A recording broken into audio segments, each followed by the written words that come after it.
Welcome back to the first year organic chemistry. So we are studying the estimation of elements.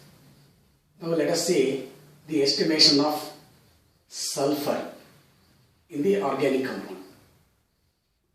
This is done again by using the Carius method. So we have seen what is actually Carius tube. It is a glass tube which can be sealed. This is actually placed in a furnace.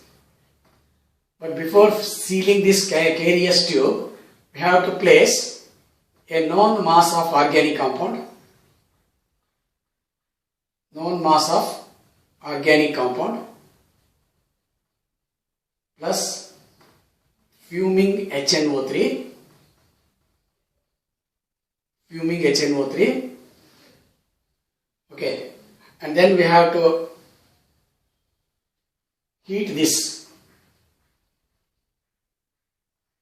Heat this by using this furnace. As usual, the carbon is converted to carbon dioxide. Hydrogen is converted to water. Then sulfur present in the organic compound is oxidized to sulfur trioxide, which is converted to sulfuric acid, H2SO4. Now, after heating this one, we have to add excess of barium chloride. Excess of barium chloride solution. So that barium sulfate is precipitated.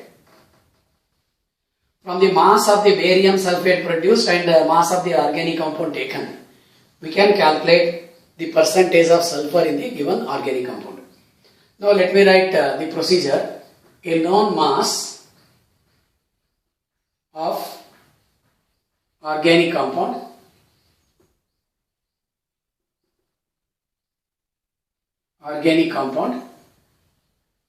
is placed in a Carius tube. Carius tube. Fuming nitric acid is added. Fuming nitric acid is added and heated in a furnace.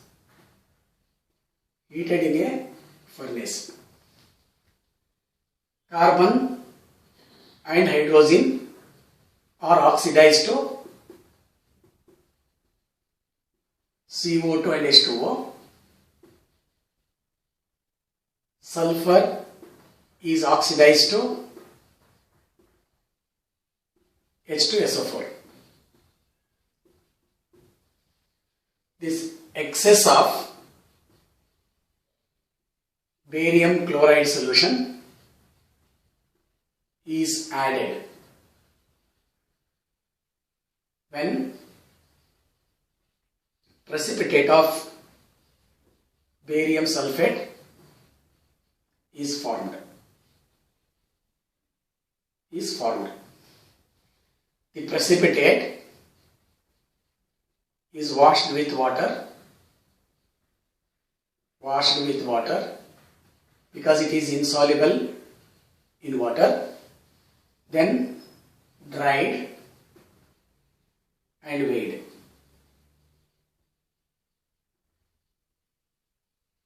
Percentage of sulfur is calculated. Percentage of sulfur is calculated. So we can calculate the percentage of sulfur by using this equation. Percentage of sulfur is equal to atomic mass of sulfur 32 divided by molecular mass of barium sulfate 233. Molecular mass of barium sulfate is 233 multiplied by mass of barium sulfate produced divided by mass of organic compound taken. Mass of organic compound taken multiplied by 100. Why this equation? 233 grams of sulfur contains 233 grams of barium sulfate contains 32 grams of sulfur. Therefore, this mass of barium sulfate will contain. So let us assume that X grams of compound is taken. Then Y grams of barium sulfate is formed. Then we know that Y grams of barium sulfate contains 32 grams of 233 grams of barium sulfate contains 32 grams. Therefore, Y grams contains how much? That is 233 grams of barium sulfate contains 32 grams of sulfur. Therefore, Y grams of barium sulfate contains how much? It is Y into 32 divided by 233. This is the mass of sulfur present. Therefore, this X grams of compound contains 32 into Y divided by 233 grams of sulfur.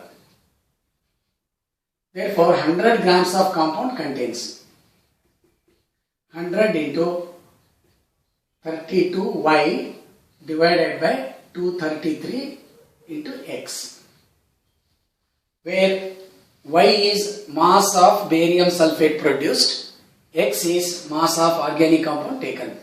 So percentage of sulfur is equal to 100 into 32 into mass of barium sulfate produced divided by 233 into mass of organic compound taken.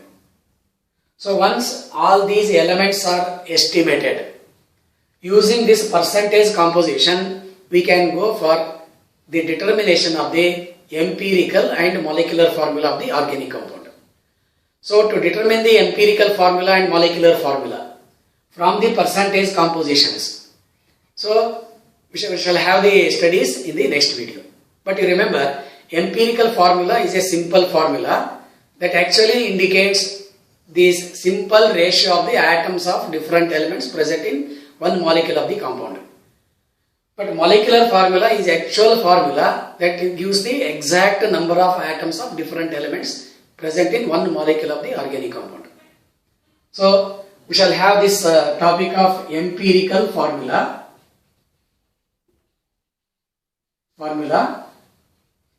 and molecular formula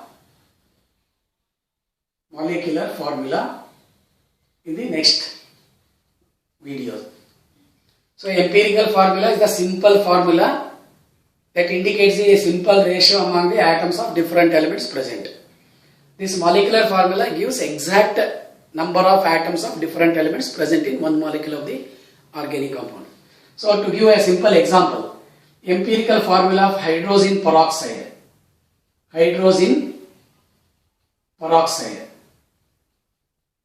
is HO. This is empirical formula. This is containing hydrogen and oxygen in the ratio 1:1. But exact formula, that is molecular formula, is H2O2. So 2 hydrogens and 2 oxygen atoms are present in one molecule of hydrogen peroxide. Similarly for glucose. For glucose, we can write C6H12O6 as the molecular formula. 6 carbon atoms, 12 hydrogen atoms and 6 oxygen atoms. But if you take the simple ratio, the empirical formula comes out to be CH2O. This is empirical formula. So how to calculate empirical and molecular formula from the percentage compositions, we shall study in the next video. Thank you.